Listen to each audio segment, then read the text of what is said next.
député li mu wax boo amee yàlla nay koo xam ne da ngaa nuroog moom tam bañ a doon yow Zarko mbir mi nuy wax boo ci laalee nga xam ne ministre de la justice Ousmane Diagne Seydina Ousmane la nuru ak kersa waaye ak am fayda ay boo ci laalee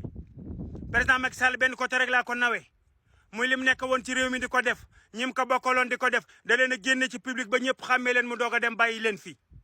président Macky Sall naw naa ko ci loolu la Serigne Babacar waxoon ni sama fenkat du yendu ker may yendu naaj mukk ci àddina waaye président Macky Sall noonu la doxe mooy ñaandoon ak moom di yàq réew mi nervi yi ki nu fital méttiw ma ki nu roy parcelle méttiw ma ki nu roy Bignona méttiw ma ki ma gën a métti mooy ki nu dàq ak oto bi ba dab ko mbëkk ko jaar ci kawam jàll déggu ma mittee noonu amatul te yàlla bu mu amati te bëgg naa dossier boobu nan ko topp tudd nañ ci Zarko tudde la assemblée nationale fa la waa ji tudde wax ci am nay preuve engagé ay responsabilité yaa ngi génn du ndellu di miim yaag say bokk loolu du la ci génne ñaanal yàlla borom bi li waa ji wax bañ a am ñaanal yàlla borom bi li waa ji wax bañ a nekk ñaanal yàlla borom bi waa ji ngeen bañ